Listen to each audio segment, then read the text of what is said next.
खालिद का घोड़ा मदीने की तरफ चला जा रहा था। उसके जहन में फिर खुबैब बिन अदी और ज़ैद बिन अल-दस्ना आ गए। लोग उनकी बोलियां बढ़ कर दे रहे थे। आखिर सौदा हो गया और कुरैश के 2 आदमियों ने उन्हें बहुत से सोने के इवज खरीद लिया। ये दोनों आदमी उन दोनों सहाबियों को अबू सुफियान के पास ले गए। हमने अपने अकीदे से हटकर मोहम्मद सल्लल्लाहु अलैहि वसल्लम के पास जाने वाले इन 2 आदमियों को इसलिए खरीदा है कि इन अहले कुरैश के खून का इंतकाम लें जो उहद के मैदान में मारे गए। उन्हें खरीदने वालों ने कहा, हम इन्हें आपके हवाले करते हैं, आप कुरैश के सरदार और सालार हैं। अबू सुफियान ने कहा, हाँ, मक्का की जमीन मुसलमानों के खून की प्यासी है, इन 2 मुसलमानों का खून अपनी जमीन को पिला दो। लेकिन मुझे याद आ गया है कि ये महीना जो गुजर रहा है हमारे देवताओं उज़ा और हुबल का मुकद्दस महीना है। ये महीना खत्म हो लेने दो। अगले दिन इन्हें खुले मैदान में ले जाकर लकड़ी के 2 खंभों के साथ बांध देना और मुझे बुला लेना। खालिद ने जब अबू सुफियान का ये हुक्म सुना तो वो उसके पास गया। मुझे आपका ये फैसला अच्छा नहीं लगा। खालिद ने अबू सुफियान से कहा, हम दुगनी और तिगनी तादाद में होते हुए अपनी जमीन को मुसलमानों का खून नहीं पिला सके तो हमें हक हासिल नहीं कि 2 मुसलमानों को धोखे से यहाँ लाकर उनका खून बहाया जाए। अबू सुफियान, क्या आप जानते हैं कि मुसलमानों को धोखा देने वाली 3-4 औरतें थीं? क्या आप अपने दुश्मन से ये कहलवाना चाहते हैं कि अहले कुरैश अब औरतों की आड़ में बैठ गए हैं? अबू सुफियान ने बारोब लहजे में कहा, खालिद, खुबैब और ज़ैद को मैं भी इतना ही अपने करीब समझा करता था जितना तुम उन्हें अपने करीब समझते थे।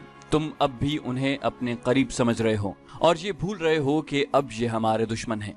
अगर तुम उन्हें आज़ाद कराना चाहते हो तो लाओ, इससे 10 गुना सोना ले आओ और इन्हें ले जाओ। पर्दे के पीछे से एक गरजदार निस्वानी आवाज आई। नहीं, ये अबू सुफियान की बीवी हिंद की आवाज थी। उसने गुस्से से लरसती हुई आवाज में कहा, हमजा का कलेजा चबाकर भी मेरे सीने में इंतकाम की आग सर्द नहीं हुई। अगर सारी दुनिया का सोना भी मेरे आगे ला रखो तो भी मैं इन दोनों मुसलमानों को आजाद नहीं करूंगी। खालिद ने कहा, अबू सुफियान, अगर मेरी बीवी मेरी बात के दरमियान यूं बोलती तो मैं उसकी जबान खींच लेता। हिंद की आवाज आई, तुम अपनी बीवी की जबान खींच सकते हो? तुम्हारा बाप नहीं मारा गया था, तुम्हारा कोई बेटा नहीं मारा गया और तुम्हारा चचा भी नहीं मारा गया। एक भाई कैद हुआ था और तुम मुसलमानों के पास जाकर मुंह मांगा फिदिया देकर अपने भाई को छुड़ा लाए। जो आग मेरे सीने में जल रही है तुम उसकी तपिश से ना आशना हो। खालिद ने अबू सुफियान की तरफ देखा। अबू सुफियान के चेहरे पर जहां मर्दाना जाहो जलाल और एक जंगजू सरदार का तासुर था, वहां एक खामद की बेबसी की झलक भी थी। अबू सुफियान ने कहा, हाँ खालिद, जिसके दिल पर चोट पड़ती है उसके ख्यालात तुमसे बहुत मुख्तलिफ होते हैं।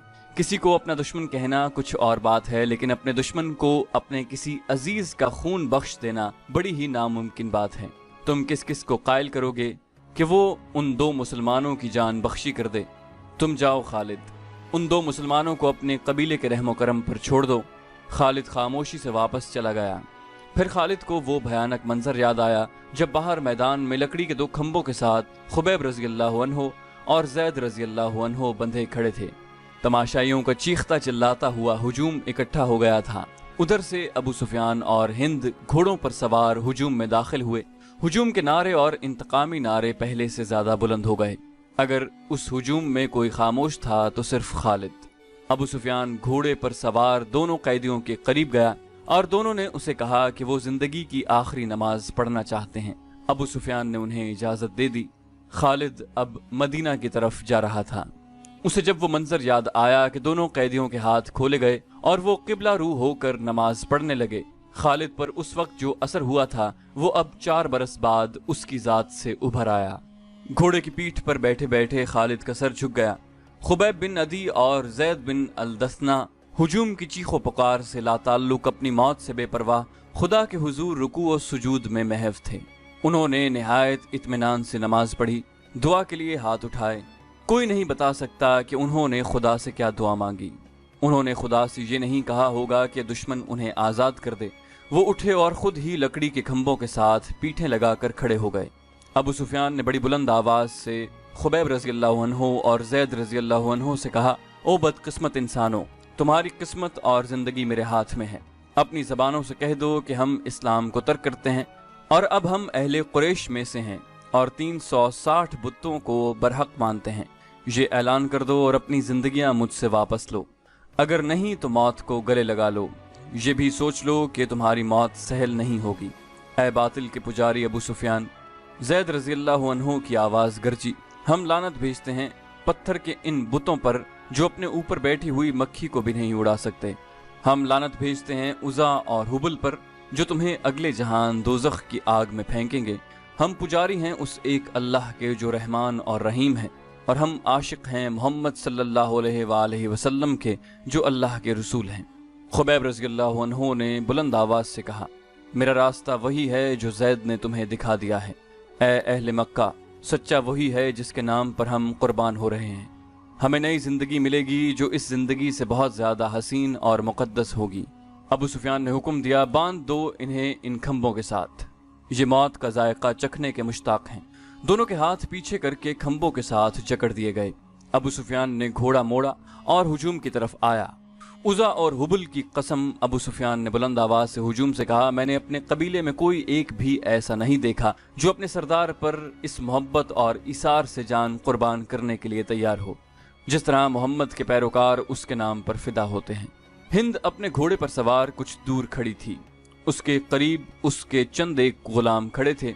एक गुलाम ने अपने आकाओं को खुश करने के लिए जोश का ऐसा मुजाहिरा किया कि बर्छी तान कर दोनों कैदियों की तरफ किसी के हुक्म के बगैर बड़ी तेजी से दौड़ा और खंबे से बंधे ज़ैद रज़ी अल्लाह अन्हु के सीने पर बर्छी का इतना जोरदार वार किया कि बर्छी की अन्नी ज़ैद की पीठ से बाहर निकल गई।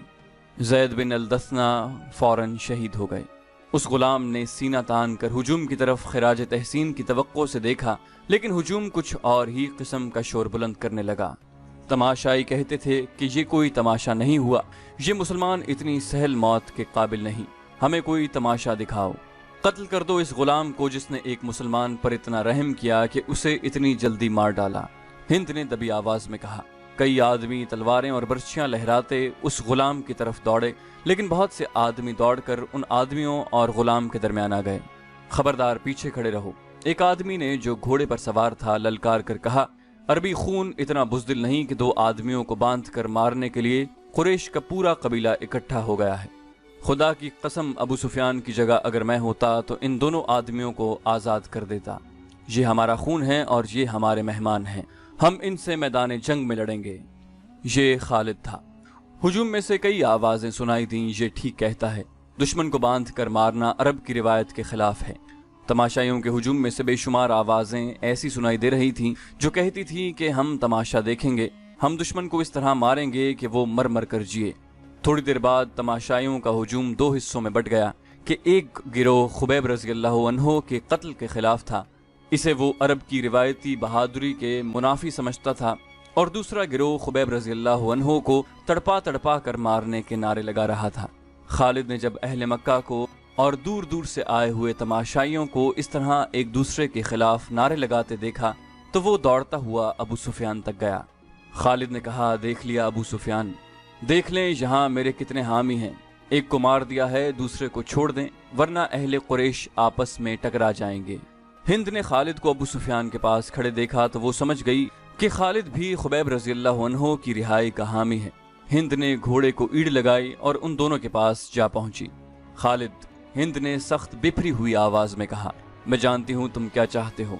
क्या तुम अबू सुफियान को अपना सरदार नहीं मानते? अगर नहीं तो यहाँ से चले जाओ, मैंने जो सोचा है वो होकर रहेगा। अबू सुफियान ने कहा, खालिद, अगर तुम समझते हो कि मेरा हुक्म और मेरे इरादे सही नहीं तो भी मुझे इन पर अमल करने दो। अगर मैंने अपना हुक्म वापस ले लिया तो ये मेरी कमजोरी होगी, फिर लोग मेरे हर हुक्म पर ये तवक्को रखेंगे कि मैं अपना हुक्म वापस ले लूं। खालिद को आज मदीना की रियासत में याद आ रहा था और उसे अफसोस हो रहा था कि उसने अबू सुफियान का हुक्म मान लिया था। खालिद की खूबियों में सबसे बड़ी खूबी नज़्म नस्क और अपने सरदार की इताअत थी। उसने अपने सीने पर पत्थर रखकर सिर्फ इसलिए अबू सुफियान का हुक्म मान लिया था कि अहले कुरैश में हुक्म उदूली की रिवायत कायम न हो। अबू सुफियान ने दो गिरोहों में बटे हुए तमाशाइयों से बुलंद आवाज में कहा, ऐ अहले मक्का, अगर आज यहाँ दो मुसलमानों के कत्ल पर हम यूं बट गए तो हम मैदान जंग में भी किसी न किसी मसले पर बट जाएंगे और फतह तुम्हारे दुश्मन की होगी। अगर अपने सरदार की इताअत से यूं इन्हिराफ करोगे तो तुम्हारा अंजाम बहुत बुरा होगा। हुजूम का शोर गूगा कम हो गया, लेकिन खालिद ने देखा कि अहले मक्का के कई एक सरदार चेहरों पर नफरत के आसार लिए वापस घरों को जा रहे थे। انہیں دیکھ کر بہت سے لوگ بھی جو تماشا دیکھنے آئے تھے واپس چلے گئے۔ خالد وہاں رکنا نہیں چاہتا تھا، لیکن وہ خطرہ محسوس کر رہا تھا کہ دونوں گروہ آپس میں ٹکرا جائیں گے۔ اس کے اپنے قبیلے کے زیادہ تر لوگ تماشائیوں میں موجود تھے، وہ کم از کم اپنے قبیلے کو اپنے قابو میں رکھ سکتا تھا۔ ہند نے تماشے کا پورا انتظام کر رکھا تھا۔ اس کے اشارے پر 40 کمسن لڑکے جن کے ہاتھوں میں برچھیاں تھیں دوڑتے اور چیختے چلاتے ہوئے تماشائیوں میں سے نکلے اور خبیب رضی اللہ عنہ کے ارد گرد ناچنے اور چیخنے چلانے لگے۔ 2-4 لڑکے برچھیاں تانے ہوئے خبیب رضی اللہ عنہ تک جاتے اور دوڑ کر خبیب پر وار کرتے تھے، لیکن خبیب کو گزند پہنچائے بغیر ہاتھ روک لیتے۔ خبیب رضی اللہ عنہ بدکتے اور نعرہ لگاتے تھے، میرا خدا سچا ہے اور محمد خدا کے رسول ہیں۔ چند اور لڑکے اس طرح برچھیاں تان کر ان پر ہلہ بولتے جیسے خبیب رضی اللہ عنہ کے جسم کو چھلنی کر دیں گے، لیکن وار کر کے وار روک لیتے۔ خبیب کے بدکنے پر تماشائیوں کا ہجوم داد و تحسین کے نعرے اور قہقہے لگاتا۔ لڑکوں کا یہ کھیل کچھ دیر جاری رہا۔ اس کے بعد لڑکوں نے یہ طریقہ اختیار کیا کہ برچھی کا وار بڑی زور سے کرتے، لیکن خبیب کے جسم پر اتنا سا وار لگتا کہ برچھیوں کی انیاں کھال میں ذرا سی اتر کر پیچھے جاتی۔ بہت دیر تک یہی کھیل چلتا رہا۔ تماشائی داد و تحسین کے نعرے اور خبیب رضی اللہ عنہ اللہ اکبر اور محمد رسول اللہ کے نعرے بلند کرتے رہے۔ خبیب رضی اللہ عنہ کے کپڑے خون سے لال ہو چکے تھے۔ ابو جہل کا بیٹا اکرمہ ہاتھ میں برچھی لیے ان لڑکوں کے پاس جا پہنچا اور انہیں ہدایت جاری کرنے لگا۔ لڑکے اب اپنی برچھیاں خبیب کے جسم میں چبھو رہے تھے۔ وہ گول دائرے میں گھومتے اور ناچتے تھے۔ خبیب رضی اللہ عنہ کے جسم کا کوئی بھی حصہ ایسا نہ رہا جہاں برچھی نہ چبھی ہو اور وہاں سے خون نہ ٹپک رہا ہو۔ ان کے چہرے پر بھی برچھیاں ماری گئیں۔ جب بہت دیر گزر گئی اور لڑکے ناچ ناچ کر اور برچھیاں چبو چبو کر تھک گئے تو اکرمہ نے لڑکوں کو وہاں سے ہٹا لیا۔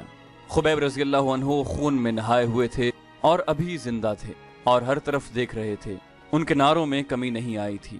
اکرمہ ان کے سامنے کھڑا ہو گیا اور برچھی تان کر خبیب کے سینے میں اتنی زور سے ماری کہ فاصلہ کم ہونے کی وجہ سے برچھی خبیب رضی اللہ عنہ کے جسم کے پار ہو گئی۔ وہ شہید ہو گئے۔ ان کی لاشیں وہیں بندھی رہنے دو۔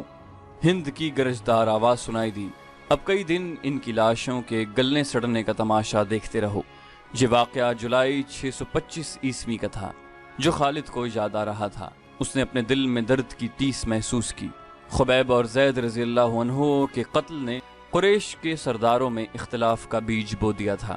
جس طرح ان دو مسلمانوں نے آخری وقت نماز پڑھی اور اسلام سے نکل آنے پر موت کو ترجیح دی، اس نے قریش کے کئی سرداروں پر گہرا اثر چھوڑا۔ خود خالد نے اگر اسلام کی نہیں تو خبیب اور زید رضی اللہ عنہ کی دل ہی دل میں بہت تعریف کی۔ ابو سفیان اور اس کی بیوی ہند کے خلاف اس کے دل میں ناپسندیدگی پیدا ہو گئی تھی۔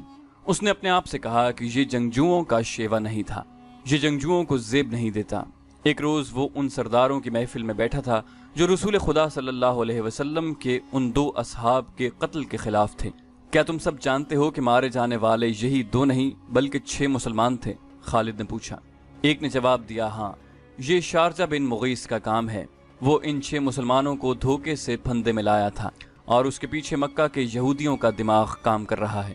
خالد نے کہا، اور اس میں یوہاوا یہودن نے 2-3 اور یہودی لڑکیوں کو ساتھ ملا کر اپنے حسن کا جادو چلایا ہے۔ یوہاوا جادوگرنی ہے۔ ایک سردار نے کہا، بھائی کو بھائی کے ہاتھوں ذبح کرا سکتی ہے، کیا یہ خطرہ نہیں کہ یہودی ہمیں بھی ایک دوسرے کا دشمن بنا دیں؟ کسی اور سردار نے کہا۔ ایک بوڑھا سردار بولا، نہیں، وہ محمد کے اتنے ہی دشمن ہیں جتنے ہم ہیں۔ یہودیوں کا مفاد اس میں ہے کہ وہ ہمارے اور مسلمانوں کے درمیان دشمنی اتنی پکی اور اتنی شدید کر دیں کہ ہم مسلمانوں کا نام و نشان مٹا دیں۔ ہمیں مسلمانوں پر شک نہیں کرنا چاہیے، ایک سردار نے کہا، بلکہ ضرورت یہ ہے کہ ہم یہودیوں کو مسلمانوں کے خلاف زمین کے نیچے استعمال کریں، لیکن ایسے نہیں جیسے شارجہ نے کیا۔ خالد نے کہا، اور ایسے بھی نہیں کہ جیسے ابو سفیان اور اس کی بیوی نے کیا۔ کیا تم سب جانتے ہو کہ یوہاوا مکہ کے چند ایک یہودیوں کے ساتھ مدینہ چلی گئی ہے؟ بوڑھے سردار نے کہا، اور خود ہی جواب دیا، وہ مدینہ اور ارد گرد کے یہودیوں اور دوسرے قبائلیوں کو مسلمانوں کے خلاف ابھاریں گے۔ اسلام کے فروغ سے وہ لوگ خود خطرہ محسوس کر رہے ہیں۔ اگر محمد کا عقیدہ پھیلتا چلا گیا تو اور میدان جنگ میں محمد کے پیروکاروں کا جذبہ یہی رہا تو جو ہم دیکھ چکے ہیں تو خدائے یہودا کا سورج غروب ہو جائے گا۔ لیکن یہودی لڑنے والی قوم نہیں، خالد نے کہا۔ وہ میدان جنگ میں ہمارا ساتھ نہیں دے سکتی۔ مسلمانوں کے لیے وہ میدان جنگ میں زیادہ مہلک ثابت ہوں گے۔ ایک اور سردار نے کہا، وہ اپنی یوہاوا جیسی دلکش لڑکیوں کے ذریعے مسلمان سرداروں اور سالاروں کو میدان جنگ میں اترنے کے قابل نہیں چھوڑیں گے۔